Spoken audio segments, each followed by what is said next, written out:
హరి ఓం శ్రీ గురుభ్యో నమః. శ్రీ మహాగణాధిపతి నమః. అవిద్యానామంతస్థిమిరమిహిరద్వీపనగరీ జడానాం చైతన్యస్తబకమకరందశ్రుతిఝరీ దరిద్రాణాం చింతామణిగుణనికా జన్మజలధౌ నిమగ్నానాం దంష్ట్రామురరిపువరాహస్య భవతి. శుక్లాంబరధరం విష్ణుం శశివర్ణం చతుర్భుజం ప్రసన్నవదనం ఛాయేత్ సర్వవిఘ్నోపశాంతయేత్. వందే గురుపదద్వంద్వమవాన్మనసగోచరం రక్తశుక్లప్రభామిశ్రమతర్క్యం త్రైపురం మహః. సానందమానందవనే వసంతం ఆనందకందం హతపాపబృందం వారాణసీనాథమనాథనాథం శ్రీవిశ్వనాథం శరణం ప్రపద్యే.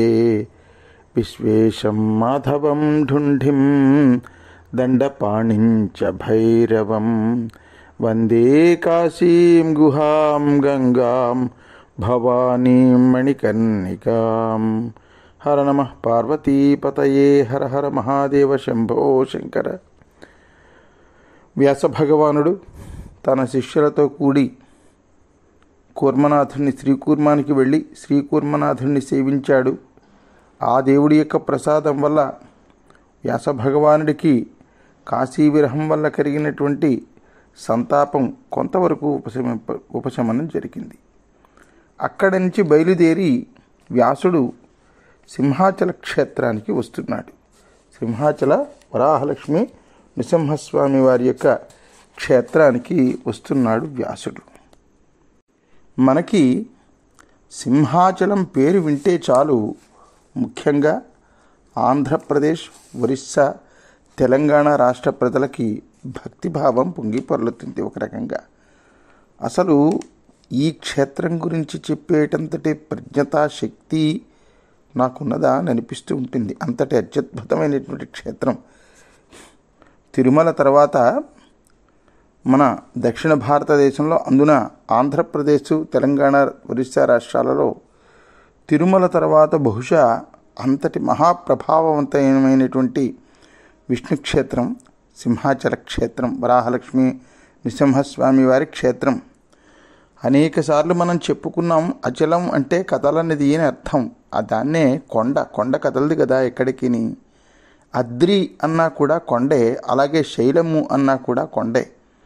అందుకనే ఈ సింహాచలాన్ని భక్తులు కొంతమంది సింహాచలం అంటారు, కొంతమంది సింహాద్రి అంటారు, లేదా సింహశైలము అని పిలుస్తారు.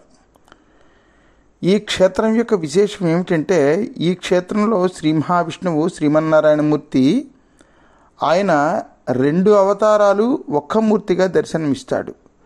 ఒకటి వరాహావతారం, రెండవది నారసింహావతారం.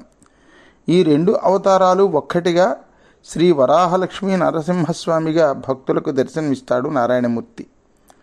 చాలామంది ఈ స్వామిని సింహాద్రి అప్పన్న అని కూడా పిలుస్తారు. కానీ అసలు ఇక్కడ విషయం ఏంటంటే, ఈ దేవాలయ నిర్మాణ శిల్పి లేదా ఈ ఆలయాన్ని కట్టినటువంటి ఆ మేస్త్రి అంటారే, ఆయన ప్రధాన మేస్త్రి. ఆయన పేరు అప్పన్న. కొంతమందిని చూడండి, మనం వాళ్ళ ఇంటి పేరుతో కాకుండా వాళ్ళని ఊరి పేరుతో పిలుస్తాం. ఏదో దుర్గా అనేటటువంటి వాళ్ళు 4-5 ఉన్నారనుకోండి. తాడేపల్లిగూడెంలో ఉన్నదనుకోండి, తాడేపల్లిగూడెంలో ఉన్న దుర్గ ఉన్నది కదా, తాడేపల్లిగూడెం దుర్గా అంటారు. అలాగే అగనంపూడి సుబ్బారావు అంటారు. ఇలాగా ఆ సింహాచలంలో నిర్మాణం చేస్తున్నటువంటి అప్పన్న, అప్పటికి అప్పన్న అనేటటువంటి పేరుతో బహుశా అనేక మంది ఉండి ఉండొచ్చు. సింహాద్రిలో ఆలయ నిర్మాణం చేసిన తర్వాత ఆయన అందరూ కూడా సింహాద్రప్పన్న అని పిలిచేవారట. అలా సింహాద్రప్పన్న పేరు వచ్చేసింది. కానీ నిజానికి సింహాచలంలో కొలువైనటువంటి స్వామివారి పేరు వరాహలక్ష్మి నరసింహస్వామి. సరే, ఏది ఏమైతేనే ఆలయాన్ని నిర్మించిన శిల్పి కూడా ఆయన ఒక భగవంతుడి కింద భావించి ఉంటారు బహుశా. సింహాచలం పేరు వినగానే మనకి సాధారణంగా పూర్వకాలంలో ఒక చక్కటి భక్తి గీతం రాశారు. సింహాచలము మహాపుణ్యక్షేత్రము సింహాచలము మహాపుణ్యక్షేత్రము. శ్రీవరాహ నరసింహుని దివ్యధామము. సింహాచలము మహాపుణ్యక్షేత్రము. ప్రహ్లాదుడు వేడగా శ్రీహరి కరుణించగా, ద్వయరూపాలొకటిగా యుగ యుగాల గురుతుగా ఆశ్రితులను కావగా వెలసిన హరి నిలయము. సింహాచలము మహాపుణ్యక్షేత్రము. ఏ నోటను విన్నా హరినామస్మరణమే. హరిహరినారాయణ ఆదినారాయణ, కరుణించి మమ్మేలు కమలలోచనుడా. ఏ చోటను కన్నా భక్తుల సందోహమే. ఏ నోటను విన్నా హరినామస్మరణమే.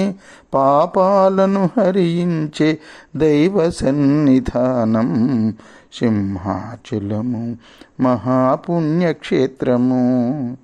మొక్కులను ముడుపులను చెల్లించే వారికి నీవే దిక్కని నమ్మి కొలిచేటి వారికి ఇహపరములు సమకూర్చే భగవానుని నిలయము. సింహాచలము మహాపుణ్యక్షేత్రము అని పూర్వకాలంలో సింహాచల మహాక్షేత్రంకి సంబంధించినటువంటి ఒక సినిమాలో ఎంత చక్కగానో రాశారు. మొత్తం పాటలోనే మొత్తం అంతా సింహాచలం గురించి చెప్పేశారా అన్నట్టుంటుంది. సరే, దీనికి సంబంధించి ఒక చిన్న కథ. నారద మహర్షుల వారు దివి నుంచి భూలోకానికి వస్తున్నారట. నారాయణ నామగానామృతాన్ని చేసుకుంటూ వస్తున్నారు. జయ హే మోహన రూప గాన కలాప ఆదిస్వరూప ఆశ్రితమణి దీప, హరినారాయణ దురిత నివారణ లీలామానుష రూప విహారీ దానవ జన సంహారీ అనుకుంటూ నారాయణ నారాయణ అంటూ నామగానామృతం చేసుకుంటూ ఆయన వస్తున్నారు దివి నుంచి భూకి. ఇక్కడ భూలోకంలో హిరణ్యకశిపుడు తన కొడుకు శ్రీ మహావిష్ణువు యొక్క మహాభక్తుడు అయినటువంటి ప్రహ్లాదుని అడిగాడు, ఎక్కడున్నాడురా నీ శ్రీహరి అని. ప్రహ్లాదుడు అన్నాడు, అలా అడుగుతావేంటి నాన్న, ఇందుగలడందు లేడని సందేహింపవలదు. చక్రి సర్వోపగతుండు, ఎందెందు వెతికి చూసిన అందందేగలడు దానవాగ్రని వింటే అన్నాడు. ఓహో అలాగా, అయితే ఏదిరా, ఇదిగో ఇక్కడ ఉన్నదేం ఈ స్తంభంలో చూపిస్తావా, ఈ స్తంభంబున చూపగలవే చక్రిన్ గిక్రిన్ అని తన దగ్గర ఉన్నటువంటి గదతో ఆ స్తంభం మీద ఒక్క మోదాడు, గట్టిగా కొట్టాడు స్తంభాన్ని హిరణ్యకశిపుడు. కొడితే ఆ స్తంభం పెళమని విరిగిపోయింది. అంత గట్టిగా కొట్టాడు దెబ్బ. అలాగా బద్దలైపోయినటువంటి స్తంభం నుంచి అతి భయంకరమైనటువంటి ఆకారంతో ఉగ్ర నరసింహమూర్తి బయటికి వచ్చాడు. బయటికి వచ్చి హిరణ్యకశిపుని ఆ ఇంటి గుమ్మం దాకా లాక్కుని వెళ్ళిపోయి ఆ ఇంటి గుమ్మం మీద, గుమ్మం అవతలా కాదు గుమ్మం లోపల కాదు, సరిగ్గా గుమ్మం మీద ఇలాగ తన ఒడిలో పెట్టుకుని, ఎందుకంటే ఆ హిరణ్యకశిపుడు సంపాదించుకున్నటువంటి వరాలు ఎటువంటి వరాలండి. వాడు సంపాదించుకున్న వరాలు, వాడు ఆకాశంలో చావడు, భూమి మీద చావడు, ఇంట్లో చావడు, బయటని చావడు, మనిషితో చావడు, మృగంతో చావడు, ఆయుధాలతో చావడు. అందుకని ఆకాశంలో కాకుండా భూమి మీద కాకుండా తన ఒడిలో పెట్టుకున్నాడు. ఇంటి లోపల కాదు, ఇంటి బయట కాదు, గుమ్మం మీద పెట్టాడు. మనిషి కాదు, మృగం కాదు, సగం నరుడు సగం సింహం, నారసింహం. ఆయుధాలు ఏమీ లేవు, కేవలం తన గోళ్ళనే ఆయుధాలుగా చేసుకుని ఆ గోళ్లతో వాడి కడుపులో ఇలాగ ఆ గోళ్ళు దూర్చి వాడి పేగులు బయటికి ఇలా చీల్చి బయటికి లాగేసి చంపేశాడు ఉగ్రనారసింహుడు. హిరణ్యకశిపుణ్ణి చంపాడు, కానీ నారసింహుడి యొక్క ఆవేశం చల్లారలేదు. ఆ స్వరూపాన్ని చూసి అందరూ భయపడిపోతున్నాడు. ఒక్క ప్రహ్లాదుడు మాత్రం భయపడలేదుట. ఉగ్ర నరసింహస్వామి తన స్వరూపంతో హిరణ్యకశిపుని చంపిన తర్వాత అలా అడవిలోకి వెళ్ళిపోతున్నట్ట. తర్వాత జరిగినటువంటి కథావృత్తాంతం మనం రేపటి రోజున శ్రద్ధగా వినేటటువంటి ప్రయత్నం చేద్దాం భక్త మహాశైలారా. అంతవరకు స్వస్తి ప్రజాభ్య పరిపాలయంతాం న్యాయేన మార్గేణ మహిమహీషాః. గో బ్రాహ్మణేభ్య శుభమస్తు నిత్యం. లోకాః సమస్తాః సుఖినో భవంతు. సర్వే జనాః సుఖినో భవంతు. హర నమః పార్వతీపతయే. హర హర మహాదేవ శంభో శంకర.